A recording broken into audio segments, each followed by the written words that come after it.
trouble finding him on Spotify. Now, I was driving, so I didn't know if it's because I was driving and couldn't pay enough attention. No. I had trouble on YouTube and Spotify. This is why I was so confused when all this happened, and why I'm still confused watching the chaos of what's happening. So he's under Lay on Spotify. Yeah. Which is, and he's got decent numbers, but nothing where you're like, oh, he just sold out 2 nights at the Bird's Nest in China and streamed to 20 million people. The numbers don't add up. How big is that venue? It's the Olympic Arena. 80,000 people. He just did 2 nights in a row. I started watching it. They live streamed it. It's on YouTube. It just got put on YouTube last night, so I'm watching it because I want to go see. It's the production. I saw the stats on it this morning. They spent $28 million per night on that production. Holy moly. An LED thing.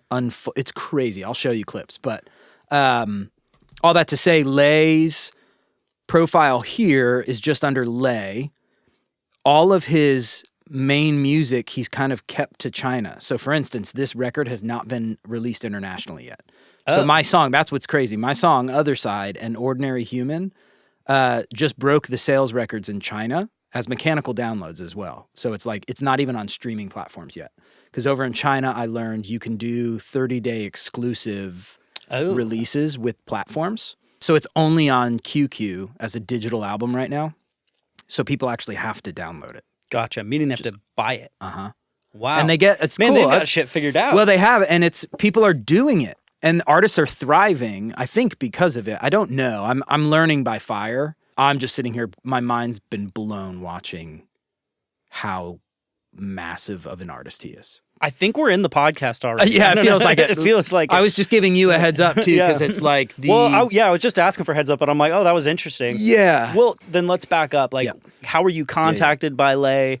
Did you go look him up and you're like, okay, this guy's kind of like a smaller artist. Yes. Like, cool, I'm happy to work with him. Yeah. And then all of a sudden you're like, whoa, what is going on? Yeah. Other Side, which is the song that went #1 the day it released. That song, nice. I mean, I wasn't expecting any of this. It was just it was chaotically happening really fast. And the whole process of it is the story is hilarious. But I wrote Other Side out in LA probably 3 or 4 years ago. And I wrote it with Miles Wesley and Benny Main. And they're both with Prescription, I believe. We had a write. And I've known those guys for a couple of years now. But I was out in LA writing for like 2 or 3 weeks, and I was staying at a place in West Hollywood, and it was just like a hotel. And the day that we wrote that song, I just hit Miles and Benny. I was like, hey, the hotel room that I have is like set up like a suite. So it's got a living room. I've got like a mobile studio set up. Why don't we just do it here? And I had like a little 30-key keyboard. Okay. I was like, we'll keep it simple. The studio that I normally rent was booked that day. So I was like, let's just write here. We'll just keep it simple. So they came over, and we ended up writing this song called Other Side, and it's super simple, beautiful message. And I remember we were talking about, I think it was Miles that had a friend that was kind of like dealing with some drug issues and like kind of just in this weird path in life where he felt like he was losing his friend. And we were talking about writing this song called Other Side and going like, look, I can do everything I can to try and help you, but at the end of the day, I can only do so much. Yeah. And you're going to do what you're going to do, but I'll always be here from you. And I'll always be here for you. But if that means I'll see you on the other side, I'll see you then. Gotcha. And we just kind of wrote these like beautiful melodies together. And it was literally just like, I pulled up a Rhodes pad, played this very simple loop. I think I tracked. Is that the final Rhodes? It is. Which I knew that's where this was going. Yeah, it goes to. I tried to change it multiple times because I was like, no, it's like an 8-bar loop. I played it, and then because it was a demo, I just looped it. Right, looped it for the verse, played the chorus progression, 4 bars, looped that, and just let it happen. Yeah. Which one is it? Which Rhodes? Keyscape. Just like the first one when you go to Rhodes, that's it. Yeah. And I pulled up like the mechanics a good bit. So if you go and listen to the song, I did. You can go YouTube the track because it's not out on Spotify. It's not released internationally yet. But I just watched a video of a guy comparing a real Rhodes versus the keys. Mm-hmm. He didn't do Keyscape. He did others, Artistry or whatever. Yeah. And when he did it, one of the things I noticed right away is when he did a Real Roads, there was no mechanics because he just plugged it direct in and didn't mic it. Yep. The second he pulls up a plugin, we have all these mechanics. Yeah. Good. And usually a lot of times really well mic'd. Yeah. So the mechanics actually sound really cool. Which like most people don't stop to really do in a normal session, but yeah. Well, and it's funny, when we got the final mix back, because again, I'm the producer on the track as well. So we'll get there, but like when we were getting to the final mix, they were sending me the final mix and they had this like pretty well-known mix engineer in China. Obviously, I knew nothing about him, but you go back and look at his credits. He's mixing a bunch of like film stuff. Really great mix engineer. They sent the mix over and they were like, hey, let us know if you have any notes. And he brought out the mechanics even more. Oh, wow. They heard that as a piece of it. Yeah. And they were like, we're gonna really pull this out. So now I hear it and I'm like, man, we cranked those mechanics on that Rhodes, which is cool to see. But I did try through the process, I think because I had that producer mindset where it was like, no, this is such a demo to me. Yeah. It just sounds like a demo because I've always heard it that way as a demo. And they were like, yeah, we're open to you retracking the Rhodes around Lay's vocal. So after we were on Zoom, they sent me the Lay's vocal stem and they're like, yeah, go ahead and just replay the song. And I played it like a keys player, right? Like a little bit more movement, kept it the same structure, but just played it a little more unique and a little more fun and polished in my mind. And I sent it to them, and they came back almost immediately and were like, no, we like the original. I was like, all right. And there has always been something special about this song because I remember when Benny, Miles, and I finished it, we submitted it. I sent it to my management. They submitted it to their publisher, and we had like our inboxes were filled with just like, we love this. We're going to start pitching it to everybody. And there were literally, it was such a simple song. And to me, I felt like out of all the songs I wrote that week in LA, this was not the one that I was like, oh, everybody's going to love this. It was the one where I was like, all right, beautiful melody, simplicity, which we forget about a lot of the time. And I think that's what grabbed people's attention. And all of a sudden we were getting all these like comments in the email thread from our teams going, we love this song. We need to start pitching immediately. And I know like Benny and Miles' team were like, oh, we want to pitch this to Bieber. This is going to be perfect for Bieber. I was like, you hit me up when that happens. Yeah.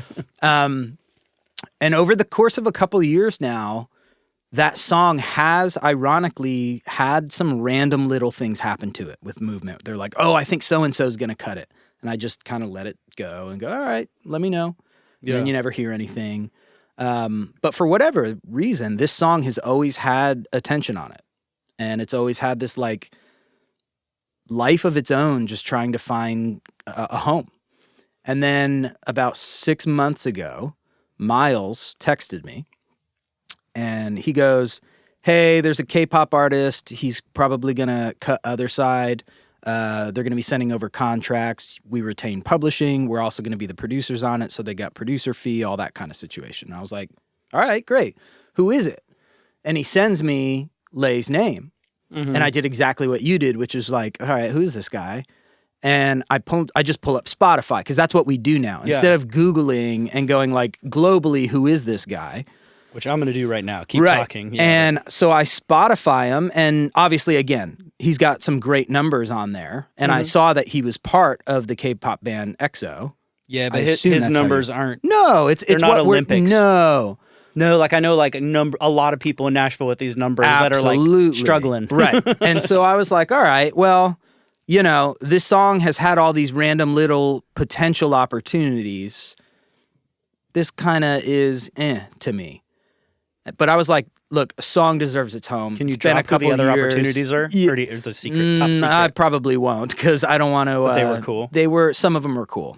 And because there were like 2 or 3 opportunities for it, and they were just kind of, but they were all. Sounds like they missed out. They were all very different too. Like I think people saw the potential of the song. Yeah. And that to me is the best part about this is like the song did this.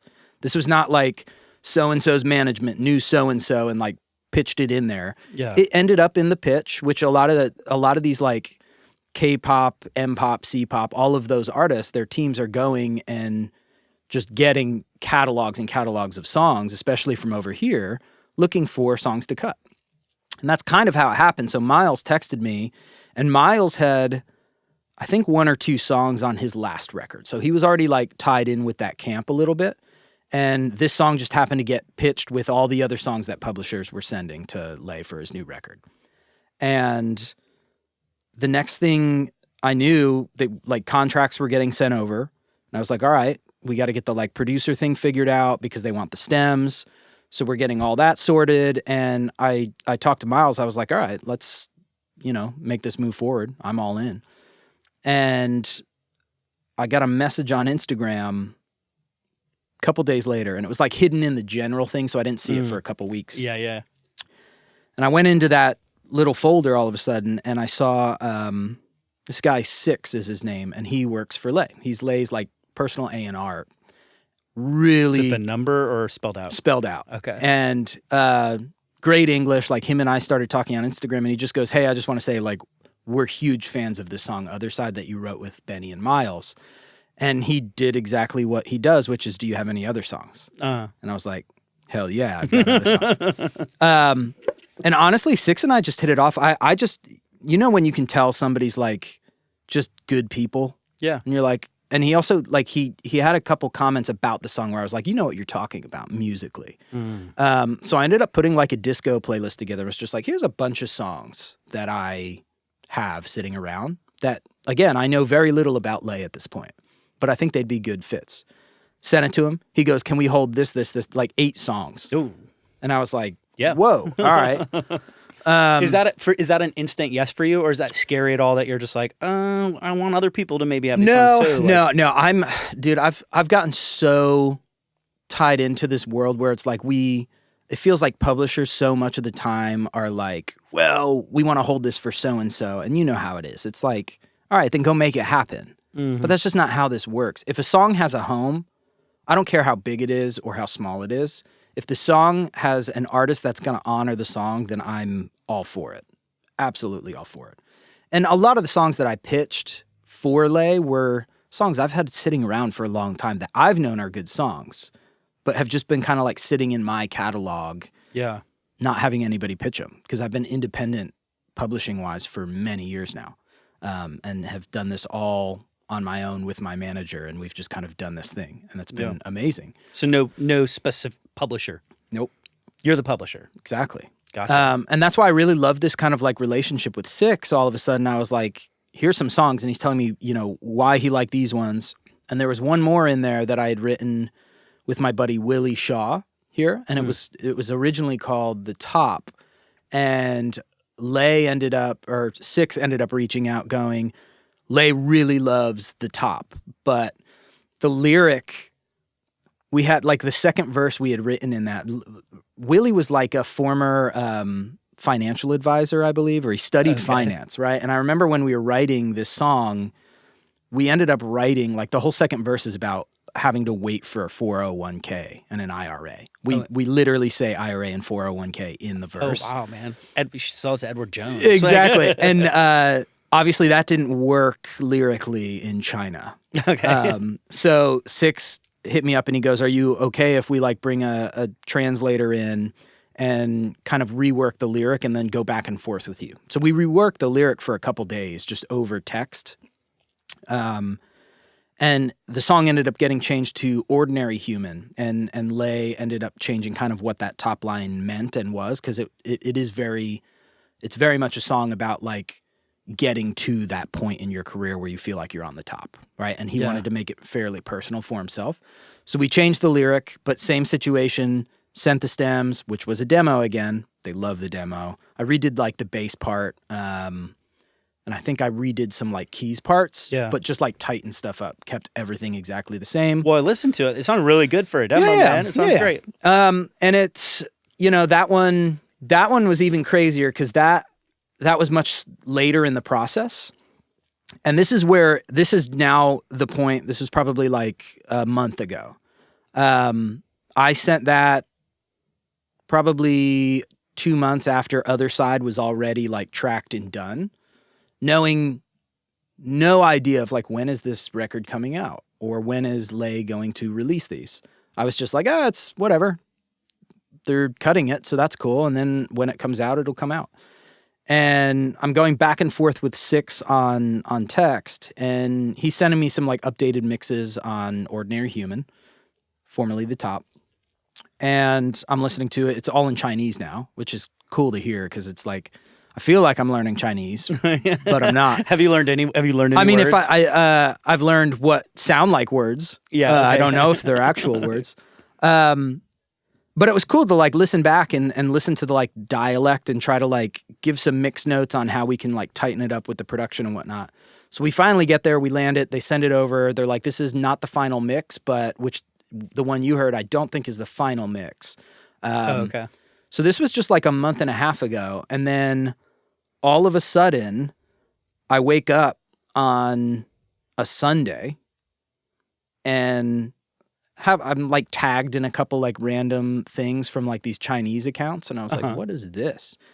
And it's Lay in an arena, massive arena with ridiculous production singing Other Side. And I'm sitting there in bed. It's like 7:30 in the morning. And I'm like watching this and I'm hearing my little demo keys part played through this massive arena PA and people screaming and singing along in Chinese.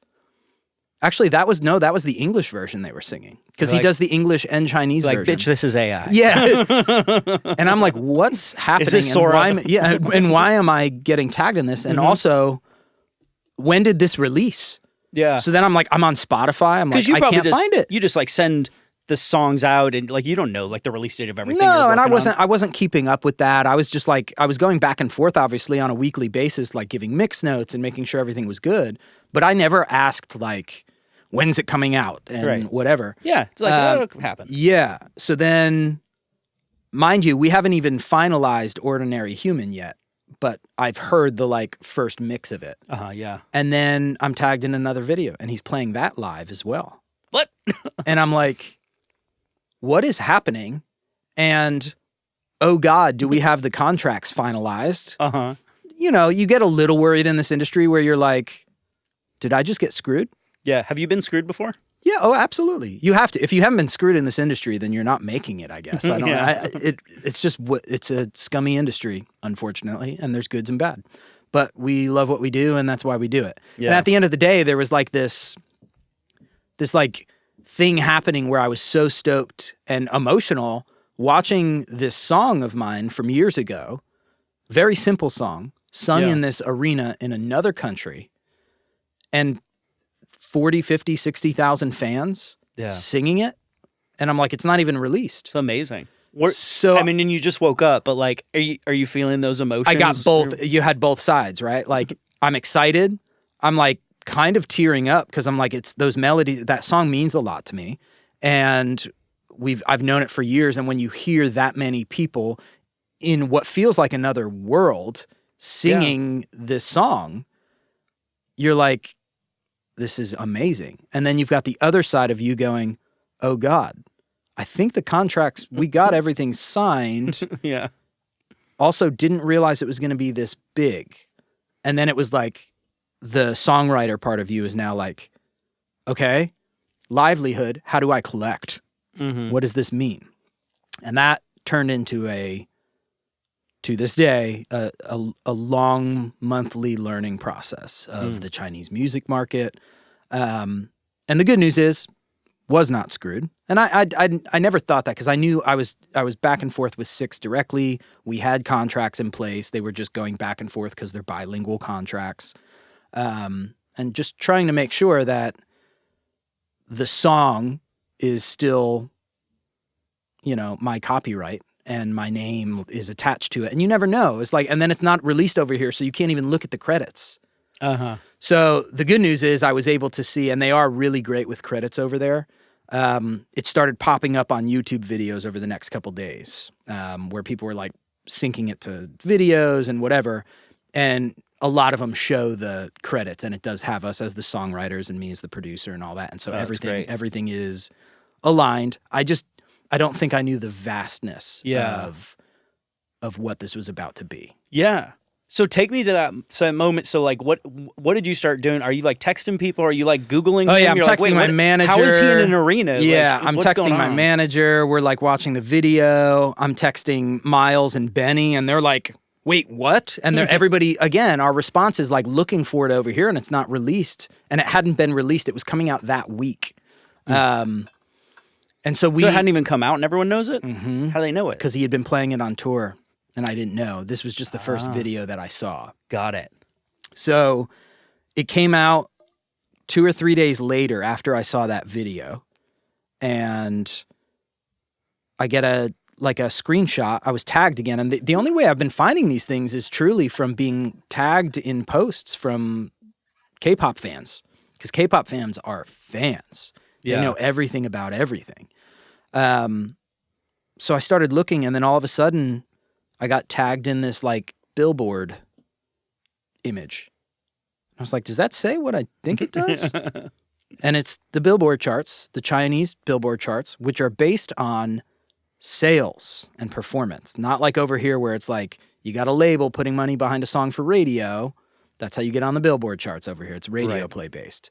As opposed to over there, it is what is performing weekly the best on their sales platforms. I just did an episode that's all about how shady the charts were, maybe are, but definitely were in Nashville. Have you heard of Murder on Music Row? Mm-hmm. So it's with the guy who does that. Cool. And the whole thing is a guy was murdered in the streets about 300 feet from this studio for trying to come clean and trying to clean up the charts in Nashville. And they were so shady. Yeah. But yeah, so actually based on sales, a little more objective. Yeah, and I'm sure there is some shadiness over there as well. I'm like I said, I'm very quickly learning about the Chinese music market. And the one thing that I realized, number one, their streaming platforms, QQ, Qwoo, NetEase is the other one. But what I learned by talking with some of these sub-publishers in this process, because I got reached out to, that was the other thing. When this released and it went number one on the Billboard chart over there, I had emails from publishers in China who know that we have no ability really to go collect. Even if we have a good publishing admin over here, they need a sub-publisher over there if they don't already have one set up to be able to go collect, because they collect directly from these DSPs. Yeah. And what I learned was for a long while in China, apparently artists were able to do exclusive deals with one DSP. Right? Kind of like Taylor Swift did with Tidal, or, she didn't put it out on Spotify for a long while. Yeah, I kind of remember that. So that was, I guess, happening for a while.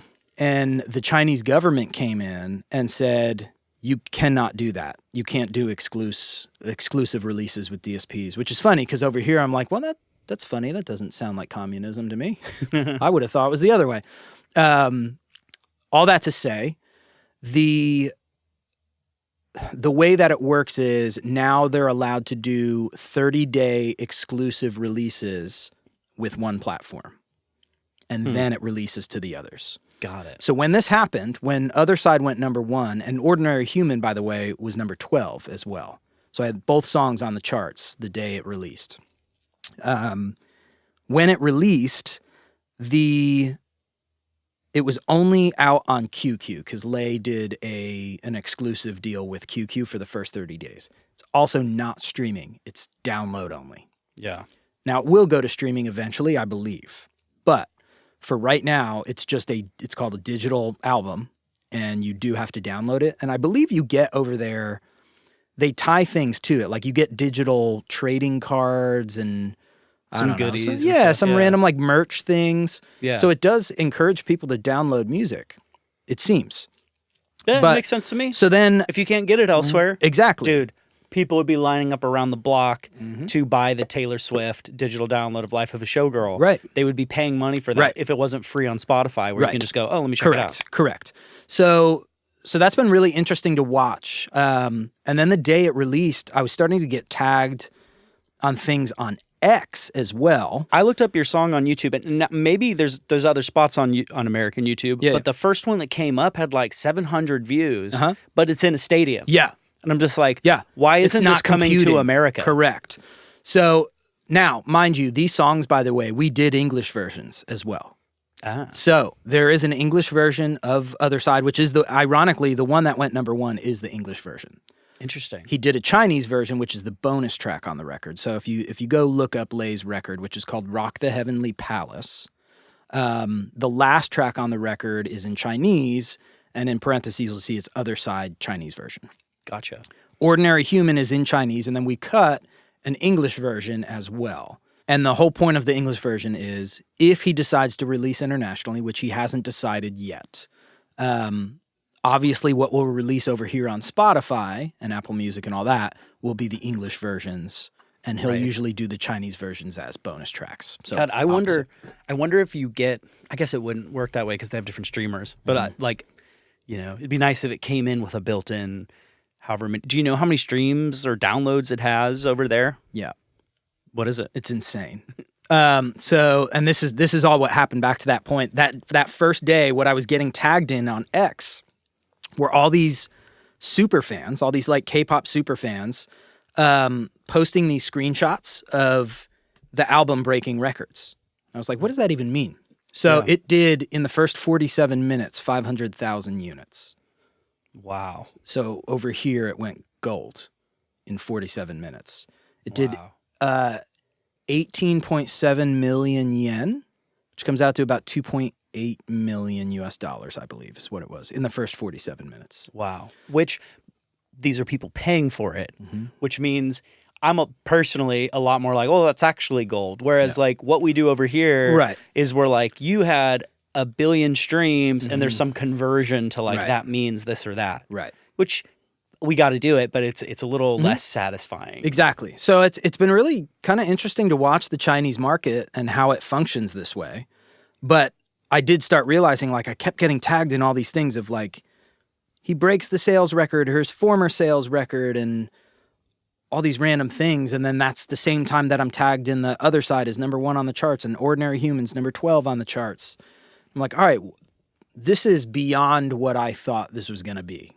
So then I start just like doing a lot more research on like what's happening right now in Lay Zhang world. And I see that he's on tour, obviously saw the videos of him playing the song for the first time. And so now I'm just like down a wormhole searching my song with Lay's name on YouTube, trying to find more videos of it live. And every video that keeps popping up are just these like ridiculous arenas with ridiculous production. And I think that's what kind of, it hit me. I was like, oh, he's like one of the biggest artists over there for sure. So then, fast forward just to last night, and the night before, he just did 2 nights in Beijing at the Bird's Nest, which is their national like Olympic stadium. Yeah. I think it's like 80,000 cap. It's ridiculous. And it looks like a bird's nest. And I saw everybody had been talking about it because it was like his birthday show. I think his birthday was the other day as well. So it was like this special event. And I saw the stats on it yesterday morning. And it was like, first of all, if you go look this up, just go look up Lay Zhang Bird's Nest on YouTube. Okay. And look at the production. It's beyond anything I've ever seen. It looks like an Olympic, like opening ceremony of the Olympics. He has like an LED screen wrapped up in a scroll that unravels. How do you do that? Go look it up. It will blow your mind.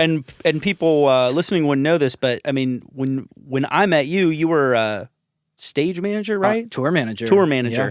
And yeah. You've seen a lot on the road. We've seen a lot of production. I've spent a lot of years in the realm of production, and this is beyond. It literally looks like the opening ceremony of the Olympics. So I looked at the stats on it this morning. He sold out both nights at the Bird's Nest, and the production, I think they said it was it cost $28 million US dollars. It's just per crazy. Night. I don't know why we're hearing it. Got to shut it off before we get copyright strike. Never mind. Go watch it. The clip I saw, he looked kind of dressed like Michael Jackson a little bit. Well, yeah. So he's in it's a full-on production. There's all these different scenes. So something I learned about Lay is he's just kind of a brilliant artist all around, right? He's a movie star as well over there. Oh, wow. He's got a film company.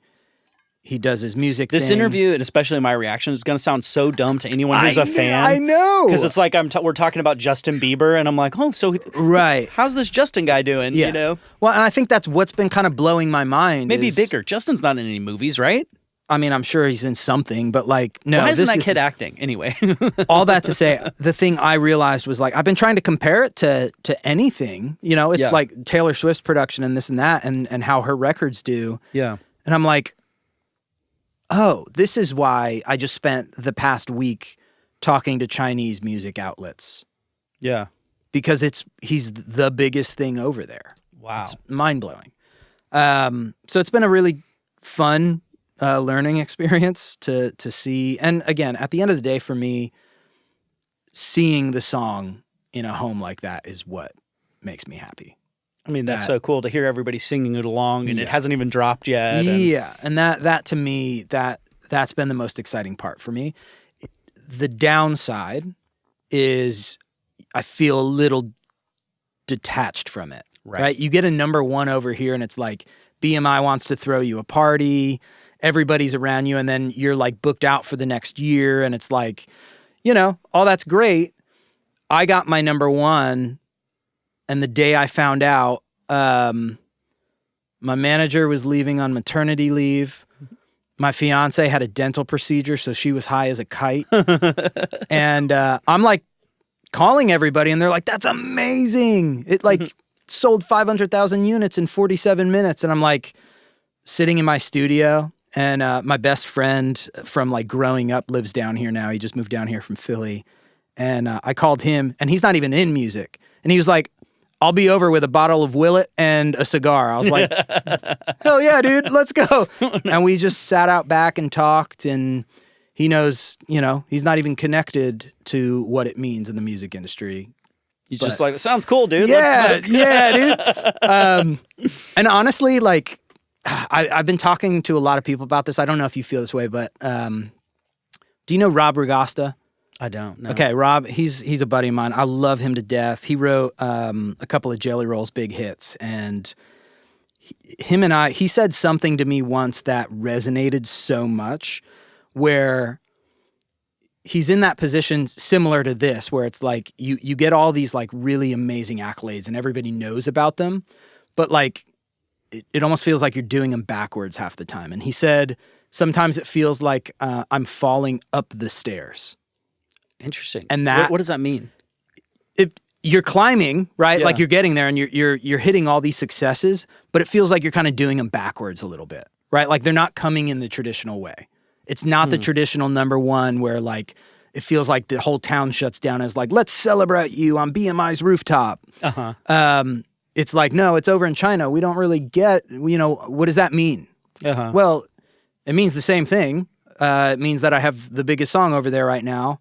And actually, to me, it means more because it's based on actual sales. Yeah. As opposed to somebody paying for it to go to radio.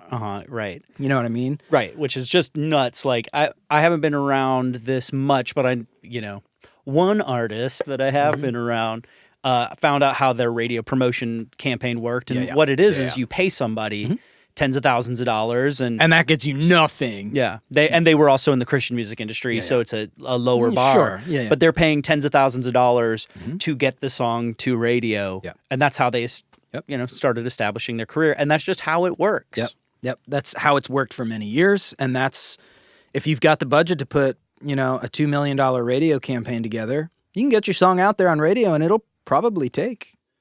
Right. Maybe. It just sucks. Maybe. It sucks. Yeah. So this was, totally based on sales. And again, like, I think we are all seeing, like, the K-pop thing has obviously been booming for years, but even more so now with, like, K-pop Demon Hunters being the biggest thing on Netflix. Yeah, I wanted to talk about that. So K-pop Demon Hunters, my buddy was showing to me. He's actually Asian, but he was showing me, him and his kids were showing me. It's funny. You don't have to be Asian to listen to K-pop. No, absolutely not. No, and Tim is, I'm like, how do I say this in a way that doesn't sound like racist? I love Tim to death. Tim loves joking about his Asianness and always has. But anyway, but yeah, so he was showing me K-pop Demon Hunters and his kids were loving it and he loved it. And he's like, dude, you're going to love it for the songs. The music is amazing. So I haven't watched it. He just made sure I saw every single song and all the things. So like I have a little overview. I mean, it's the biggest thing on the planet right now, it feels like. Well, what I wanted to say is, dude, I was with somebody last week. I can't remember who. And they were like, man, it's crazy that this K-pop Demon Hunters is so big. Like, you know, I know K-pop's a thing, but like, I don't think it's that. Like, they were surprised, and I'm like, I think they must just not be aware. Yeah. Because I'm not a K-pop listener. Yeah.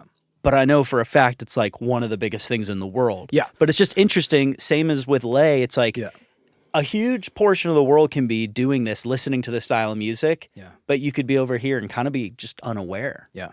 There's two reasons I think K-pop does really well. Number one, they are song focused, right? They go shop songs. And that's why every publisher loves the idea of being able to like, Blackpink's looking for songs, you know, Cat's Eye's looking for songs. And it's funny, now that I have this, I've got like the Chinese sub-publishers going, we want to represent your catalog, please send us more songs, because people are looking at your name now as a songwriter and they're interested. And that's awesome. Love to hear that. But I think for one of the reasons it does so well is because it is song-focused. So it is, you know, these like massive K-pop labels, they are going and like shopping for good songs. So that's number one. Number two, the fan base, they know how to be fans. And that's something I think I'm realizing in China as well. The fans buy tickets. The fans buy the record. The fans buy merch. And they feel like they're a bigger part of the community. And if you go look at the socials on any of these K-pop groups and Lay, all of the fans that are like posting these videos that I'm watching on X, they talk about him like they know him and like he's family. And I think that's something that artists do really well there, it seems, is they make people feel a part of the journey. And I think that's something we're trying to do more over here, but it's not the same. Well, and we probably both know artists that I think do a good job of that, but they're small. Yeah. And they never hit to that big point. And they're like, they're actually great at their socials. Yeah. They're great at taking people on the journey, but it just hasn't ever hit that tipping point to where they're massive in doing that. Right. I think that's part of Taylor Swift's success is that like women feel like they know her. They identify with her, and she is able to like still. I saw her on Jimmy Fallon this week because I have a wife, and you know, she does feel like I've said a lot of shit about Taylor Swift over the years, but then if I see her on an interview, I'm like, oh, okay. She's kind of cool, actually. She's cool, you know. I mean, and I think people are always looking. She feels down to earth. Absolutely. And I think in music in general, I really do think people gravitate towards artists that they feel like are giving them a voice, right? Are saying something in their music that they align with, which we're seeing people leave and join bandwagons of artists when they start making political comments, even not even in their music. And music's always been a little bit political, or a lot of it in some instances. But like, we're starting to see people choose, because we're in that political space right now, where it's like we pick and choose these like bandwagons that we're on. Except annoyingly, and I hate to say it, but artists are going to take advantage of that. Yeah. And it's stupid for them not to. Yeah, they should. Like, you can get a free fan base if you just say what XYZ. They align with. Right. Well, the shitty part is in our current culture where everyone overanalyzes everything and like tries to find what you can be pissed about, or I think what, in my opinion, what drives it is what you're really looking for is what's going to be salacious and get somebody to click on your video and blow up your channel, right? Yep. So now artists are not being like wildly political. Like if you compare us to like the 60s or the 70s, like, you know, every song's like, whoa, what it is good, you know, they're singing about, what's the Buffalo Springfield song where they're shooting about like, there's something happening here, you know, and it's about like the protests on Kent State. Correct, like that music, protest music, like they were political. Yeah. Now people are like, Taylor Swift said Onyx, is that a racist dog whistle from the conservative alt-right and she's a MAGA Nazi? Right. And you're just like, bro, like I don't know, she was real strong about voting for Kamala Harris. Right. I don't think she's like, people are now like searching with microscopes. Correct. And everybody's also looking for the virality, right? It's like everyone wants to take off. It does build, because I guess we're simple human beings, and at the end of the day, people are gonna like join these. They want to be a part of something. So right, and that's why, again, back to the point of songwriting and music is people do want to be a part of something, and that's the part that gets me emotional when I think about like Other Side being sung on a nightly basis right now. Yeah, so far away from where I am. I wish I was there. I thought about it. I was like, how much it costs for me to get to China right now and see this in person? Yeah. I don't know. Go. I mean, I plan to at some point. They're already talking about bringing me over to do these Chinese songwriting camps for more artists. I'm like, all right. And it's about taking advantage of the moment. Did I ever think that I was going to be, the big biggest songwriter in China at the moment? Like it's bizarre. But absolutely, like I'm kind of following where my art takes me, and it'll be fun if they're real fans. That energy behind it. Yeah. It's gonna be fun. So I'm excited. I'm excited to see what this turns into, and it's been really, really exciting to watch from afar what a simple melody and a simple lyric does, and that is something that my own song reminded me, because seeing how that song performed over there has brought me back as I'm in songwriting sessions over here going, stop overthinking this. Focus on giving them a good melody and a message that people can align with, and just give them that. Yeah. That's all people need and want. Now, do you feel is because you were talking earlier about the song came out of a place of like a friend on drugs and seeing him on the other side. Yeah. For Lay and for his audience, is that the message that they didn't change any of the lyrics, so the lyrics all the same, and it's, again, we weren't like very specific. The verses are not very specific. It's literally that was you're the on key. angel dust. Yes. Like, yeah. We were, when we wrote that, we wanted it to be vague, and we wanted it to be able to be relatable to many people. Right, and that's the other side of whatever it might be, whatever it is. And that, again, was the goal. And again, for me, it was all about, it's just a beautiful, simple melody. And Benny originally sang the original vocal, and he sounds great on it as well. But like everything stayed exactly the same, lyrics and melody. So, at the end of the day, the song did the work. Yeah, which is so cool. Yeah. Do you want to talk about the Taylor Swift stuff at all? I mean, we kind of we threw in a few little references there. It's an interesting topic right now. It is. But also, I don't know if you want to have an opinion that's... I can absolutely have an opinion. I will say I won't make an opinion until I really give it a full listen. I haven't listened through that whole record. And I love Taylor. I think she's created a brand that is unstoppable, and that's what a brilliant artist is. All that to say, I haven't, by no means did I wake up, I'm not a Swiftie. Right. Sorry. I love Taylor, but not a Swiftie. I did not wake up and listen through that record. Right. I did read through. In my house, we didn't wake up. It was at 11 p.m. Central Standard Time. Yeah, I just don't know. I haven't listened through it. I listened to a couple songs, like snippets, just because I wanted to hear the Max Martin part. To me, is where my brain went. I was like, all right, Max is a part of it. He usually never misses. What are your thoughts on it? I don't know yet. Since you've I'll say this. First listen through, I was like, we did. I mean, I haven't stopped and listened to the whole thing front to back. Sure. I'm also not a Swiftie. Yeah. But my wife, she listened to the first minute of each and every song the first night, just to be like, tomorrow I'll really listen, but tonight I just want to What an interesting way to do that. Yeah, I mean, just to get a little sample. Oh, I don't agree with that style at all. I would listen to it front to back. Yeah. But that is what she chose to do. Interesting. And just the musical component, I was more of a fan of than other things I've heard from Not everything. I think 1989 was way cooler. Yeah. But the Tortured Poet Society, in my opinion, was poetry set to music, and it hardly had a song on it, a chorus or something. Obviously your fans liked it, but we went through all 3,900 songs of that album, and I was kind of like, I don't hear a song. This album, they're actually songs, and music, just taste-wise, it's closer to my cup of tea. So I was like, do you feel like that's because Max as opposed to Jack? Actually, I think I would like Jack. Me as a person, I'm more of a Jack Antonoff guy than a Max Martin guy. I can see you aligning production-wise with Jack. But what's funny is that I know Tortured Poet Society is him, but I way prefer what he's doing with Sabrina Carpenter. Sure. And also like Cruel Summer from Taylor Swift. That's a song where I'm like, yeah, I'm not a Swiftie, but that song's phenomenal. I think Jack Antonoff's production super cool, which is why I was like confused why the album was like not more song based. Maybe I just don't get it. But the new one had cool stuff. I think, yeah, the Max Martin and Shellback. I don't know who did which one, and I don't know much about Shellback. Yep.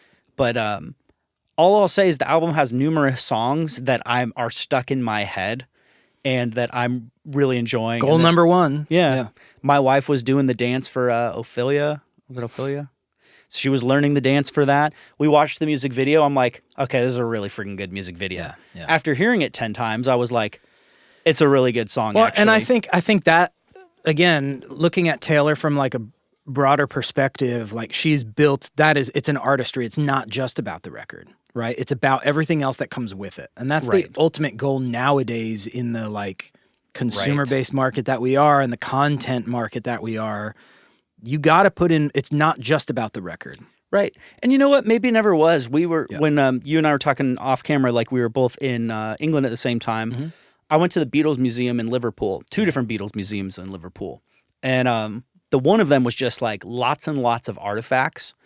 And man, I mean, obviously they had the songs, but they're on the Ed Sullivan Show. Yeah. They're doing movies. Yeah. They're doing TV performances. And then, dude, they have magazines. They have the Beatles, not only the Beatles fan, but then here's a comic about the Beatles. There's a cartoon on TV. Here's, I'm trying to think all the knickknacks, toys. And not just toys that are official toys, but like here's a toy from a Mexican ripoff company that took the, that did unofficially released toys. And, where they don't quite look like the Beatles and just like, from the beginning pop music, the superstars have gone into other avenues. Built a brand. And I don't know where we lost that, but now everybody kind of treats it like, there's not even a Justin Bieber toy that I know of. Like, why wasn't that the biggest selling doll of Christmas? You know what I mean? I mean, I just think we are, being an artist development, like based producer, that's always been a passion of mine. That's what I love doing. I'm always preaching, you are building a brand here. And that matters from day one of like building the record. What do we do sonically? But what we do sonically has to match who you are. What's your message? What does your social media look like now? It all needs to make sense because at the end of the day, you're putting out a product that you want people to like and consume. And it all has to make sense, right? I've always said like it's almost like if you're making like a new soda and it's a lemon lime flavored refreshing soda, but it's black like Coke, it doesn't compute. People are like, that doesn't make sense. It all has to make sense. Yeah, it's a good way to say it. So I'm always looking at it that way. And we just went through this, right? MENA, who I've worked with for years, she's taken the past couple of years really like figuring out what her next record's going to be. And we just spent 6 months on this record, probably technically more than that. And we're still in mix at this point. So we're on 10 months now. We started in January.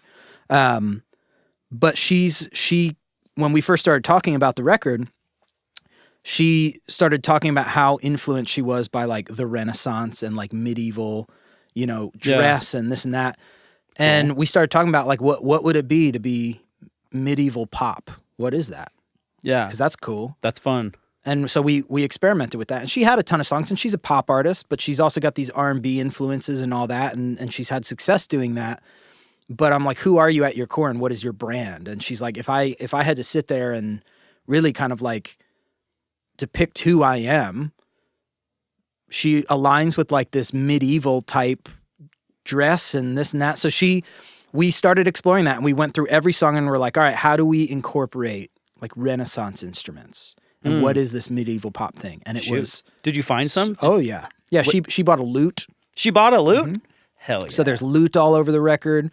We've got lyra on the record. We've got bagpipes and accordion and so it's so fun fiddle. That just like a one little and medieval pop. And by no means it's is it... 2 words. Exactly. And one of them is obvious. Right. You're doing pop no matter Correct. what. You add one word and it gave you all these ideas. Right, and it all still feels MENA, right? Back to that branding thing. It is MENA with all of the things that she loves influenced into these songs. So you're not sitting there going like, oh, this is a Renaissance record. No, it's a pop record with really cool songs. It's got 19 songs on it. It's a large Nice. record, and she goes through scenes, and we found like this is her more like pop space. This is the more like left of center, unique, weird type stuff, and then you've got these like somewhat like sidechain 4 on the floor club bangers on the back half too, and we found ways to just like incorporate some of these like Renaissance medieval type instruments into the record, and that's cool. And you know, she's now that we're done with the tracking process of the record and we're at mix, she's fully into branding mode of like, here's what I want to do merch-wise, here's what I want to do like aesthetic-wise. Dude, when we were tracking the record, we had a schedule that we shared and we knew exactly what songs we were working on, and she dressed per the song based on what she felt represented the song. Love so that. she was showing up in like medieval Renaissance fair looking outfits to like pop girl outfits to like R&B swag outfit. It was really cool. And that to me, that's an artist. And that's somebody figuring out like, okay, I believe in this project, I believe in these songs, and I believe in like pushing the boundaries of what they can be. And that creates something that people want to consume. There's a product there. I love when somebody's actually an artist doing music. That is an artist, right? Especially nowadays, because a lot of it's like, you know, labels are signing audiences, not artists. They're going and signing TikTok audiences because it's there. It's free marketing. It's already done. There's something to sell there. It's always interesting to me. There are people they're singers. They're not an artist, but they have a full-time artist career. Sure. But they're a singer. Well, it's also like you have to think the idea of you being an amazing singer.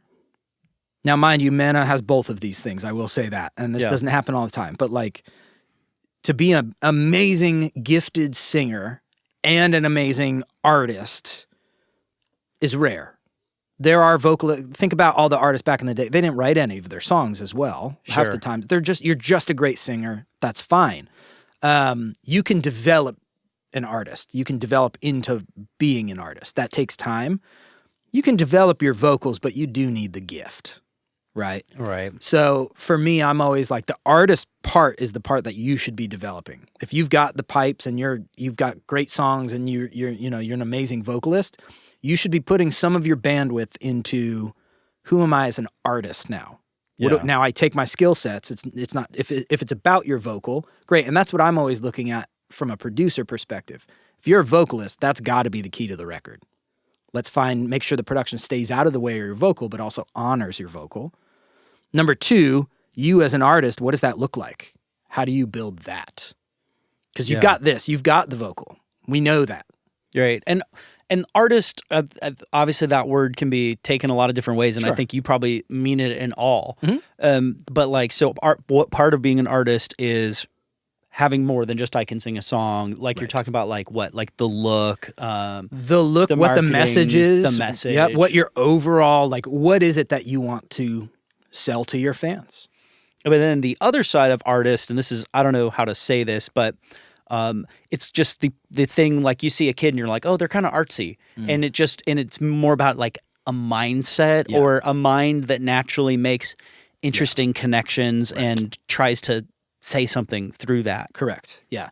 And honestly, the Lay Zhang thing has been also kind of an eye-opener because like from an artist perspective, and I've realized this, the way that his fans talk about him, they kind of describe him as the ultimate artist, right? I just watched those videos last night of him doing that ridiculous birthday show that, you know, he sold out 2 nights in a row at the 80,000 cap national stadium and then also live streamed the whole thing, which is on YouTube now. I'm about to go watch it after this, by the way. But nice. It was live streamed and 28 million people tuned in and watched it. Wow. But he's the ultimate artist, and his fans kind of like talk about him that way because he's a film producer, so he's got an aesthetic in his films. He's a musical artist, and his like at the end of the day, he's a K-pop artist, so it's all about songs, but it's like very diverse, but everything still feels very him. And he ties it all together with like his aesthetic and his look and what he does and all of these different entertainment realms of who he is. They all come together and it makes his brand. And that is something people can consume. Right. Now, do you think that can be taught to people, like how to have that? Because to me, some of that comes out of somebody just having, I don't know, the confidence or just maybe it's not even confidence, the boldness to put themselves out there and to have like enough of an opinion to be like, I like this and not that at the simplest form. Like if you can be like, oh, this is sort of, I don't know, I've always been into lime green, so my shit's lime green versus being like, what's the most marketable color of 2025? Yeah. Well, and it does feel like everybody's chasing something, trends, right? Like everybody's looking for that like nugget that's going to get people to grab attention to them. I think you can draft on that. Like you can, if Noah Kahan's the biggest thing today, you can be like, let's make a Noah Kahan style band, and you can actually make some money and get some success off of that. Yeah, because there is something happening in that space. But you're not going to be Noah Kahan. No. It's like the real artists are at the top. Correct, because they're creating something in that moment. And then there will always be trend chasers. And that's fine. Personally, I think you can learn the artist side of things, right? You can be a great vocalist, a great songwriter, a great producer, whatever, and then you can learn how to be an artist, and that's going to be different for everybody. Yeah. Right? Like what it means to be an artist if I'm to do my thing, right? Like as a composer and as I'm scoring some of these like movies and films, like that is my artistry because I have to be the composer. It's about what I do in that moment. So me developing what it is to be an artist to me is going to be different than what it is to be an artist to you. And I do think every songwriter, vocalist, producer, artist, whatever, that is something that needs to be developed. But I do think it stems to one core concept, and that is an artist does have to be open, like you were saying, does have to be open to being like expressive about who they are. And in order to do that, you have to be okay with failure. Why is that? Do you work in the music industry? I'm an interviewer today. Yeah. Because it will 100% of it will never work. It's impossible. It will never work. Not everything is going to work. Yeah. And that's what makes an artist an artist. That to me is key. And that's records for me, right? Is like, man, you know this feeling as a producer when you spend a ton of time on a track or something and you're like, oh my God, this is incredible. And then you like submit it to A&R artist and team and whatever, and they're just like not that impressed by it. And you're like, well, shoot, I thought it was great. Right. And I missed the mark. And it's like, well, it kind of knocks you down a little bit. At the same time, that's part of being an artist. And as a producer, you are kind of in the service industry a little bit here where you're like, my job is to like help this artist get this brand and this thing to tape. Right. You know? I think I have this, and I think a lot of artists have this, and I think that I'm not just mentally ill here, but and maybe we all are. But I have a this like one self-delusion at the bottom of it. At the bottom of everything, I trust my opinion. And so I feel like, and it's a little self-delusional, but like if I make a song it's usually helping an artist make a song, I have a conviction when it's great. I think I have I put out an album last year with the band, 12 songs or something. Yeah. I have songs that I feel like, it's the best. This is really, really good. And this one's, I'm like, I feel good about that, but whatever. Yeah. At the end of the day, there's a song on there that I just am in love with. Yeah. You couldn't tell me it's bad. I would just go, oh, Mark doesn't like that style of music. Right. That's fine. Yeah. It's just not like him. But it's all subjective, art is. But in my mind, in my heart, I'm like, no, it's objectively fucking good. You're just not the audience for it. Yeah. And that delusion is like what keeps me alive, I think. Correct. And that's what I mean. It's like to be an artist, you have to come to terms with that. Yeah. If you can't come to terms with that, and look, we get it. Social media has made this so much harder. There are days where I'm like up and stoked about the fact that, you know, I've got this #1 song in China. I've got multiple things on the Grammy ballot this year, at least for nominations, right? It's like you sit there and you go, hell yeah, I'm doing it. And then you go on social media and you're like, I suck. Like, look at all these other people doing things. And it's like social media has made this so much harder. But again, at the end of the day, I really think the core value of being a successful artist is knowing how to fail.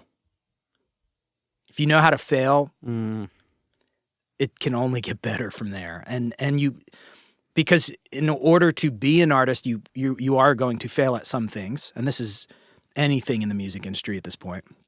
but like it's getting out of that and overcoming that failure, whatever you consider to be that failure. If your album doesn't perform, if you got the production wrong, if I work in the sync and film world a lot, like you spend 30 edits on a commercial that's going to pay, a ridiculous amount of money, and then they go elsewhere at the last minute. They're like, we went with a different track. Sorry, we took up the last month of your time making 7 edits, a day. It's getting over that going. In that world, is that normal they want to edit your stuff and they haven't even committed to it yet? Yeah, in the world that I work in, I do a lot more like custom work as opposed to just like sync placement stuff. I've been doing the past couple of years for me has been a lot of like direct to supervisor work where I'm working with editors and scoring. So how does that work? Somebody contacts you and they're like, Mark, baby, we love your work. We'd like to do a song. I don't know why that switched to Liverpool at the end, but yeah. I've worked, ironically, there is one of the teams I work with is one of the guys is from Liverpool. So nice. It's funny. You kind of nailed it on the head. Have you been to Liverpool yet? I have, yeah. Dude, I loved those people. Oh, yeah, dude. They were like, that was our favorite spot in England in terms of like. It's a vibe. People very artistic city, too. Really, really cool. No, the way it works for me right now, and this is very much a lot of my workflow, I've spent a lot of time developing my relationships with some of these supervisors I've met over the years that work with different film companies and different sync companies. And for so long as a songwriter, and this is the way it works for most, right, in this town, especially in LA, is you find some of these sync companies, they set you up on a bunch of rights with their artists and other producer and writers, and you just like write for sync. And you try to like, you might get a brief where it's like, we're looking for songs for this Netflix show with like maybe this lyric in it. And you write a song, it goes into their catalog with all the other songs with that same lyric in it. And they're just pumping out, things to briefs every week. The past couple of years for me, what's been way more lucrative, and which is why I put a lot more time into this, was working with some of these supervisors that know what my skill set is specifically. Knowing, like, I do the cinematic trailer thing very well, knowing I can do the ad thing, score to picture well. I spent time really just kind of like solidifying those relationships, going out to coffee so we have a relationship together, and making sure that they know I don't mind hustling for this, right? I know that the percentage of landing a lot of these things is very slim, but when they land, they pay very well. And in this industry... To me, and I enjoy it. The deadlines are ridiculously crazy. They're usually 48 hours, if that. A bunch of the trailers I've done, I've started from scratch to finish, and I'm done in an hour because I just go with my first instinct, and that's been something I've had to learn. All that to say, these relationships are what matter to me. So my world, the past like 3 or 4 years, has been a lot more like 8 p.m. I get a text, hey, we've got a commercial for this car company tomorrow. Here's the picture. Here's the reference track of what they like, a similar song. Now just go cut to picture, and I'll just like score to picture. And same thing with the film trailers is that'll start usually with just a piece of music, knowing what the movie's about. It goes to an editor. They cut it up. They want some edits because they want like the title card to end differently or whatever. And then I'll start making edits to picture. But for me, it's just been way more lucrative to work with these supervisors directly and let them know, like, hey, send me as much as you want. Like, you're not going to abuse me. I'll let you know if it gets to that point, but like, send me as much as you can. Yeah. And I'll hit what I can. I just got one the other night where it was like, I had a long day. I think it was like 8:30 p.m. I was like watching the Mets game, which was, pointless because I knew exactly how the outcome was going to turn out. And it was like 8:30 and one came in and they're like, hey, we got this car commercial and it's for a car company I've been doing a handful of ads for. And, none of them have landed at this point. So I'm like, it is what it is. And I like laid there for 5 minutes. I'm like, sorry, I don't have time. Like 10 minutes went by and I was like, I'm going to go do that real quick. Went upstairs, knocked it out, loved it. They like it. It's now in the running. Will it land? I don't know. We'll see. But I have landed a lot, and that is what the lucrative part is for me. And that's way more inspiring than just filling up some publisher's catalog. Yeah. What do you use for this? Like if somebody sends you, like just process-wise, I send you a thing, dude, I got a car commercial, and we put, I don't know what they put behind it. Some instrumental music I found on Spotify. Yeah. we don't have the rights. Okay, Mark, make me a song. So what do you do when you get that? What's your process, and like what are the tools that allow you to move really quick and make music? So I set up myself a template once I knew what was working. I will score in Logic. Logic is great because you can drop that video right in there. It's got a movie section. And are you primarily a Logic guy already? I am. Now I am, yeah. Okay. I'll still work in Pro Tools out of studios, obviously, but Logic over the years has just gotten so much better that I just feel more creative in Logic, especially on the scoring front. So I drop the video in. It'll usually have just sound effects and voiceover. And then a lot of the times they'll send me a reference track of like, this is something we liked. And it'll be like, if it's a car ad, it's like happy go lucky, whatever. And then what I'll do is I'll just kind of like analyze the tempo of what that reference track is, analyze like the feel, what the main instruments are. Is it like glocky sounding toys, or is it like deep cinematic strings? And then I'll usually just try to write a motif on like a piano. A lot of times in trailers, I like to use church organs. I've talked about this a lot. Which a motif for people who aren't doing music is? Just like a something memorable, a hook, a little musical hook that you can return back to later on, or start it at the top, come back to it later. This is maybe really in a nuts and bolts, but like how many notes is a motif for a hook? Depends. I mean, to me,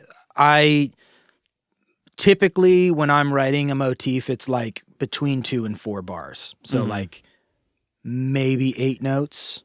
Like try to keep it simple. Yeah.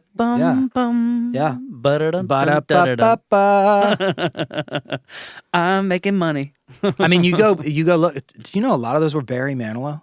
No. Go look at. It's crazy. My dad's a huge fan of Low.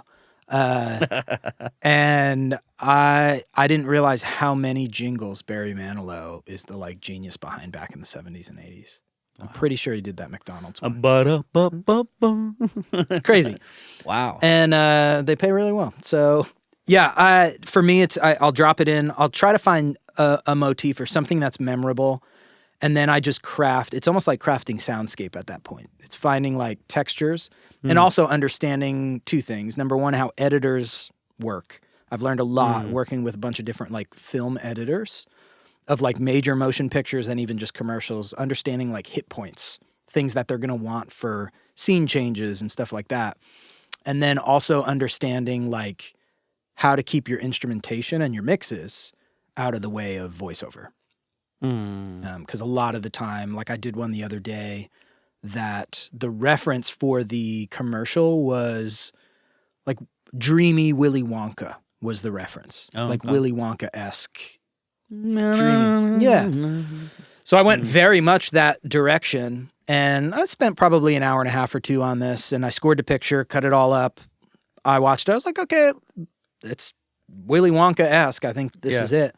Send it off to them. I'm sure they got a ton of others. They came back, they liked it, and they're like, I think Willy Wonka was the wrong the wrong description. And I was like, yeah, I get that.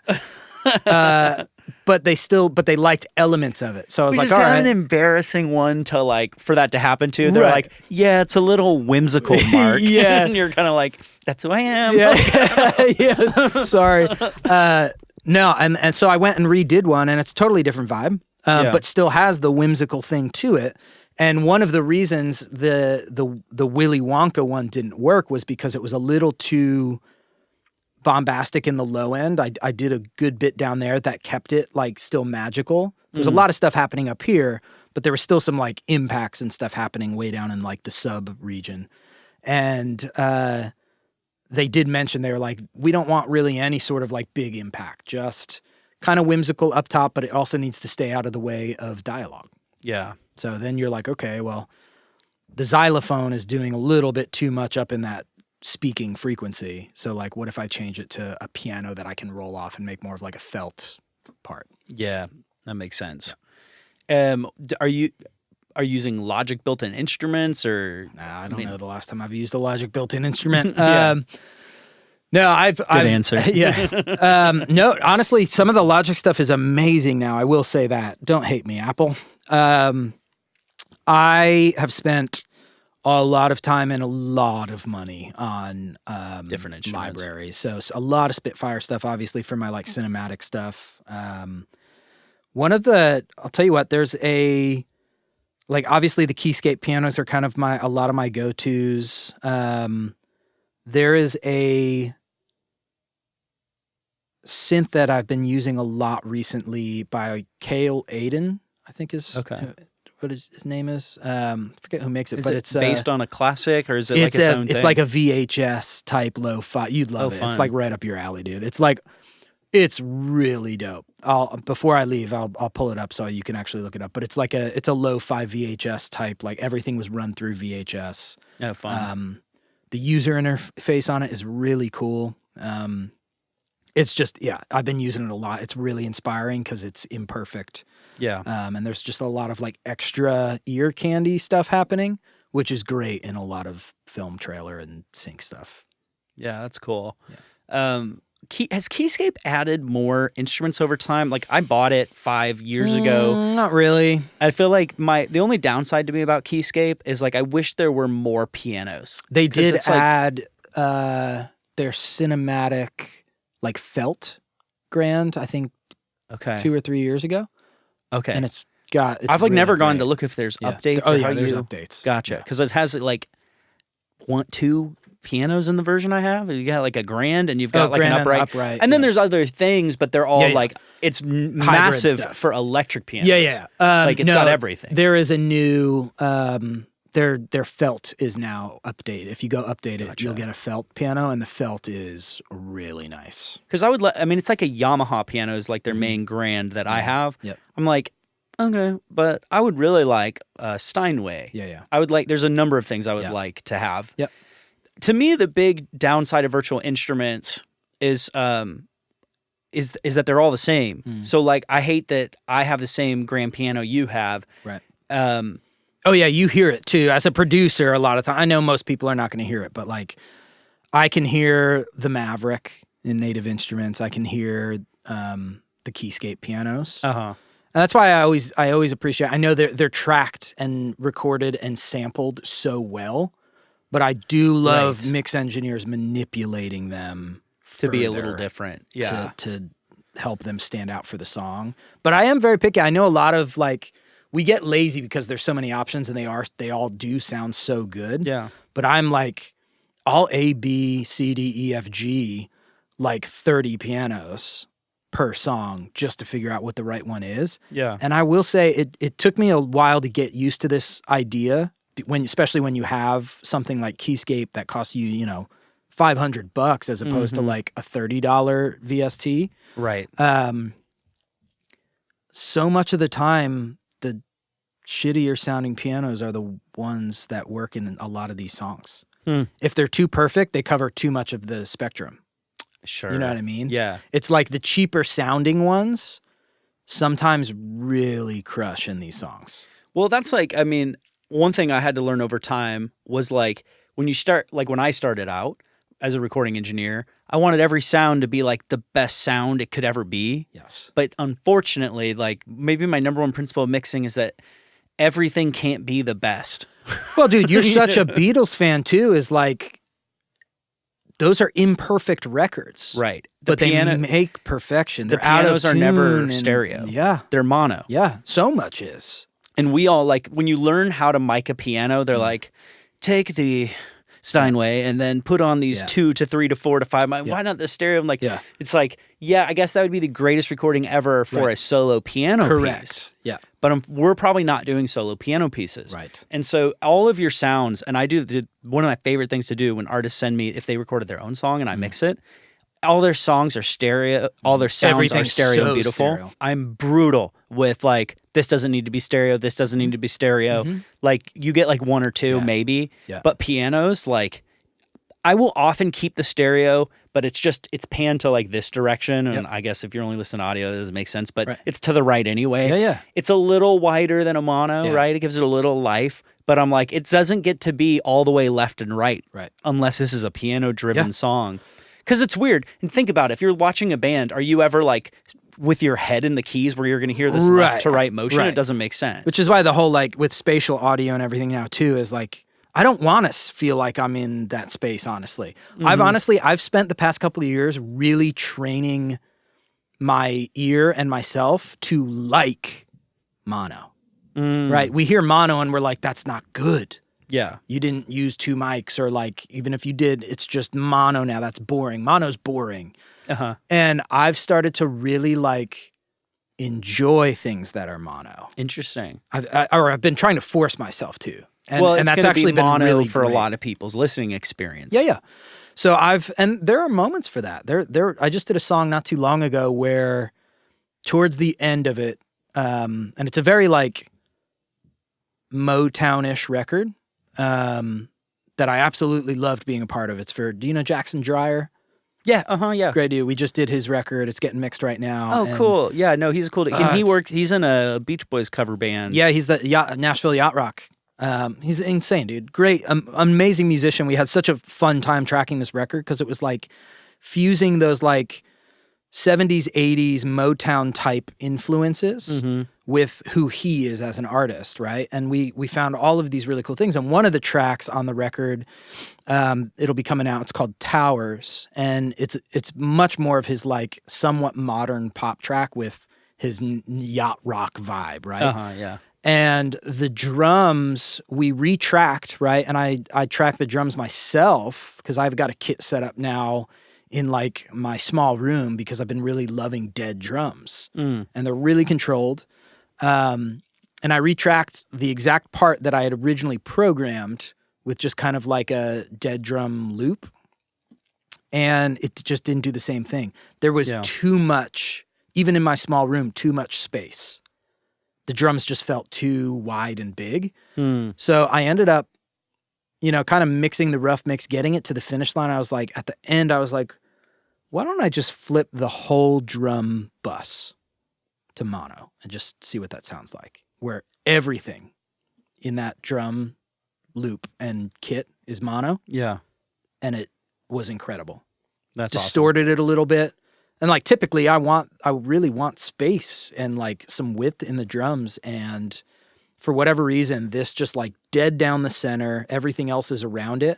And your like focal point isn't just the kick and snare here, it's everything. And it sounds wrong, but right. Yeah. Well, and it would have been like so many of the big records before, you know, the late 60s, early 70s would have been that way. Yeah. You know, and still are. I know mono drums have made like a bit of a comeback. For sure. My first Night Tide songs were mono drums, and then I started getting more bombastic and brought the stereo back. Yeah. But it's cool. And it is.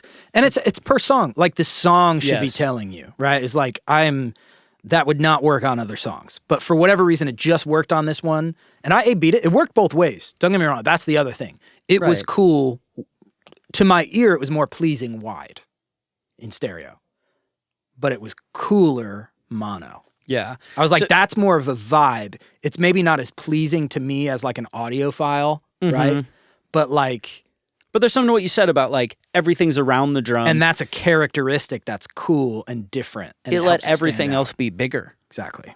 Now, the fact that like when you just said that and you were like, I listened to it both ways, it was cool, but this one was better. To me, that's like what I was talking about earlier with my own music, that ability to be like, this is better.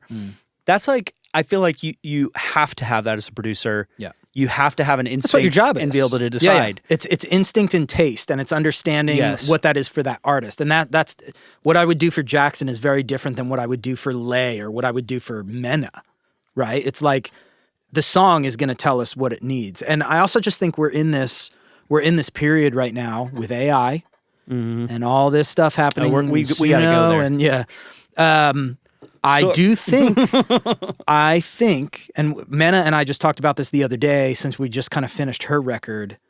And again, mind you, we were just talking about this, how like mono drums is coming back and this and that. I think imperfection is going to be this much more valuable. Amen, sister. Right? I think it's going to be the thing. Imperfection is what has made music and human music and human art, right? I look at Van Gogh paintings and I'm like, I could do that. No, I couldn't. Absolutely couldn't.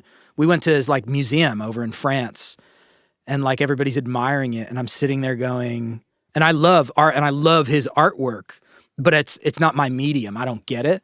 And I'm sitting there going like, this kind of looks like a fifth grader did it. And he kind of broke the realm of what abstract art was because of that. Yeah. I want to come right back to AI. I want to talk about that in depth, but I don't want to forget this. I wanted to ask you where you feel like you got that ability to have that opinion, to be confident in that. Since the last time I saw you, I got this T-Rex tattoo. Sick, dude. I love that. Thank you. Yeah. So, and what's funny is it's in honor of my mom. Yeah. Which is hilarious, right? Like, this is what she looks like. No, can I ask why? Yeah, you're all the fuck.